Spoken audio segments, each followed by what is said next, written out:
Assalamualaikum warahmatullahi wabarakatuh. Selamat siang.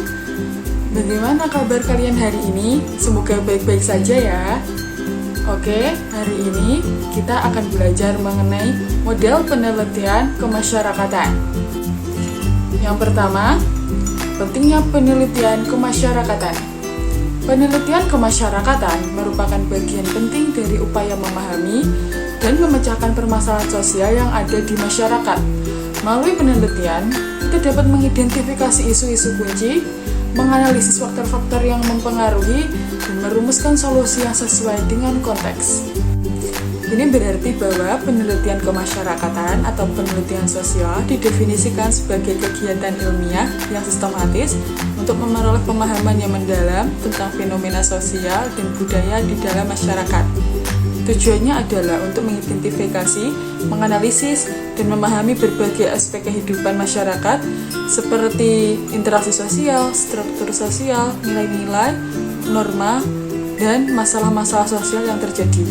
Penelitian kemasyarakatan melibatkan pengumpulan data, analisis, dan interpretasi data untuk menghasilkan pengetahuan yang dapat digunakan untuk memahami, menjelaskan, dan memprediksi perilaku manusia serta dinamika sosial yang terjadi. Penelitian kemasyarakatan bersifat interdisipliner, melibatkan berbagai jenis disiplin ilmu sosial seperti sosiologi, antropologi, psikologi, ekonomi, politik, dan ilmu komunikasi. Metode penelitian yang digunakan juga beragam, mulai dari observasi, wawancara, survei, studi kasus, hingga analisis data sekunder. Hasil penelitian kemasyarakatan diharapkan dapat memberikan kontribusi untuk memecahkan masalah-masalah sosial, meningkatkan kesejahteraan masyarakat, dan mendukung pengambilan keputusan berbasis bukti. Selanjutnya, definisi penelitian kemasyarakatan. Penelitian kemasyarakatan adalah studi sistematis yang berfokus pada interaksi dan dinamika dalam konteks sosial. Bidang ini mempelajari perilaku, kebudayaan, dan struktur masyarakat untuk memahami fenomena sosial secara mendalam. Penelitian kemasyarakatan bertujuan mengidentifikasi pola, tren, dan isu-isu yang mempengaruhi kehidupan masyarakat. Hasilnya dapat digunakan untuk mengembangkan solusi praktis dan strategi intervensi sosial yang efektif. Tujuan dan manfaat penelitian kemasyarakatan. 1. Memahami dinamika masyarakat, mengidentifikasi dan menganalisis pola perilaku, interaksi, serta perubahan dalam masyarakat. Dengan demikian, penelitian ini dapat memberikan wawasan yang lebih jelas tentang bagaimana masyarakat berfungsi dan bagaimana perubahan dapat diantisipasi dan dikendalikan. 2. Informasi untuk membuat kebijakan, memberikan wawasan berharga bagi pemerintah dan mengaku kepentingan lainnya untuk membuat kebijakan yang tepat sasaran. Dengan data yang akurat dan analisis yang tepat, pemerintah dapat membuat kebijakan yang efektif dalam meningkatkan kualitas kehidupan masyarakat. 3. Peningkatan kesejahteraan masyarakat dapat menghasilkan rekomendasi untuk meningkatkan kualitas hidup masyarakat. Dengan memahami bagaimana masyarakat berfungsi dan bagaimana perubahan dapat diantisipasi, penelitian ini dapat membantu meningkatkan kesejahteraan masyarakat melalui kebijakan yang tepat dan program yang efektif. 4. Pengembangan ilmu pengetahuan, memperkaya hasanah ilmu pengetahuan tentang dinamika sosial dan budaya masyarakat. Dengan demikian, penelitian ini dapat membantu meningkatkan kemampuan ilmu pengetahuan dan teknologi dalam meningkatkan kualitas kehidupan masyarakat. Selanjutnya, pendekatan dalam penelitian kemasyarakatan. Penelitian kemasyarakatan dapat dilakukan dengan menggunakan berbagai pendekatan, yaitu pendekatan kuantitatif, kualitatif, dan campuran. Masing-masing pendekatan memiliki kelebihan dan kekurangan yang dapat digunakan untuk mengungkap berbagai aspek fenomena sosial. Yang pertama, pendekatan kuantitatif. Pendekatan ini penelitian yang berfokus pada pengumpulan dan analisis data numerik untuk mengukur dan menganalisis fenomena sosial. Metodenya mencakup survei, eksperimen, dan analisis statistik. Sebagai contoh, pendekatan kuantitatif dalam penelitian kemasyarakatan. seorang peneliti dapat melakukan survei untuk mengukur tingkat kepuasan masyarakat terhadap layanan kesehatan di suatu wilayah. Penelitian dapat merancang kuesioner yang berisi pertanyaan-pertanyaan terstruktur tentang pengalaman dan persepsi masyarakat terhadap layanan kesehatan. Data yang terkumpul kemudian dianalisis menggunakan metode statistik seperti regensi untuk mengidentifikasi faktor-faktor yang berpengaruh terhadap tingkat kepuasan masyarakat. Yang kedua, pendekatan kualitatif. Pendekatan ini dengan penelitian yang menekankan pemahaman mendalam terhadap fenomena sosial melalui observasi, wawancara, dan studi kasus. Sebagai contoh, pendekatan kualitatif, seorang peneliti dapat melakukan studi kasus tentang pengalaman hidup para pengungsi di suatu kampung pengungsian. Penelitian dapat melakukan wawancara mendalam dengan berbagai pengungsi untuk memahami perjalanan hidup, tantangan, dan harapan mereka. Data yang dikumpulkan dari wawancara tersebut kemudian dianalisis secara kualitatif untuk menggali makna-makna yang terkandung dalam pengalaman hidup para pengungsi.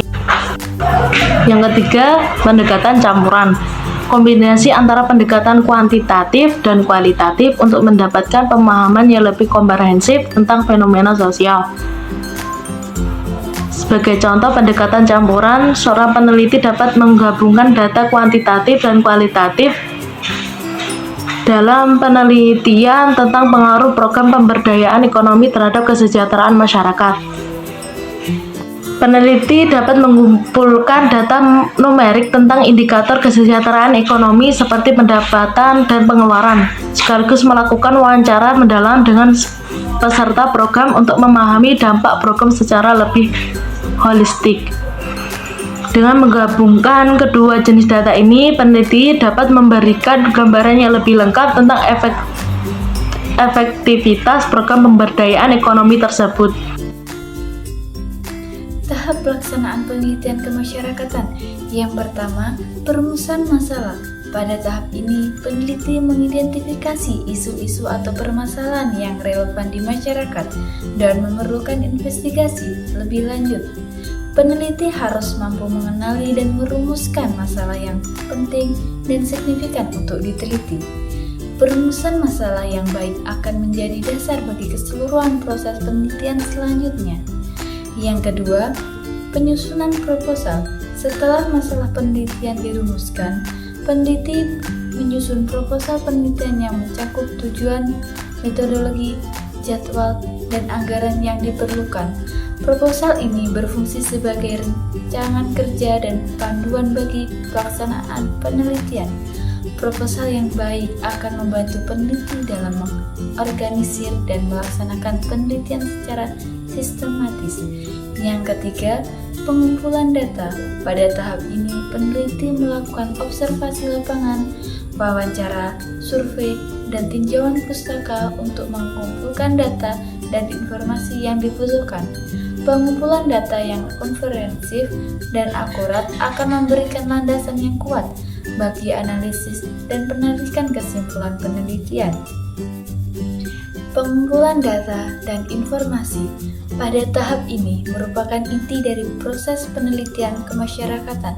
Data dan informasi dikumpulkan melalui berbagai metode seperti wawancara, survei, observasi, dan studi pustaka. Proses ini memerlukan keahlian dan kecermatan untuk memperoleh data yang valid dan relevan.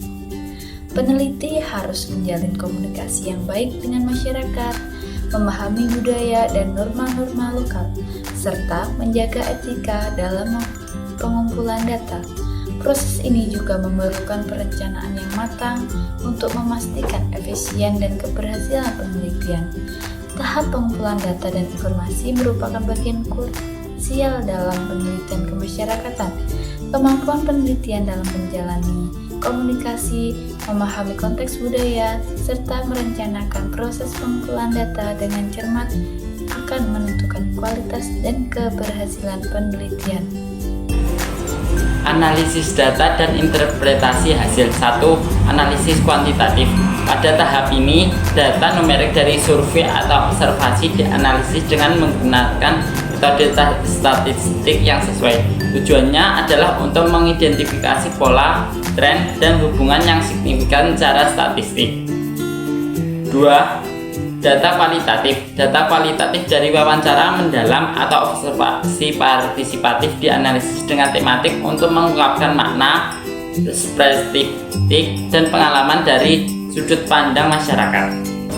3. Triangulasi data. Hasil analisis data kualitatif dan kuantitatif kemudian ditriangulasikan untuk memperoleh pemahaman yang lebih komprehensif tentang fenomena yang diteliti. 4. Interpretasi hasil. Peneliti menginterpretasikan temuan-temuan penelitian dengan mempertimbangkan konteks sosial, politik, budaya yang melatar belakanginya. Interpretasi dilakukan secara objektif dan kritis. Tantangan dan hambatan dalam penelitian kemasyarakatan. 1. Akses ke populasi sasaran. Kendala dalam menjangkau kelompok masyarakat yang ingin diteliti, terutama yang rentan atau pinggiran, dapat menghambat pengumpulan data yang representatif.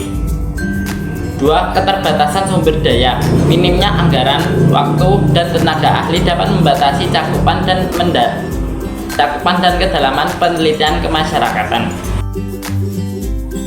3. Isu etika penelitian.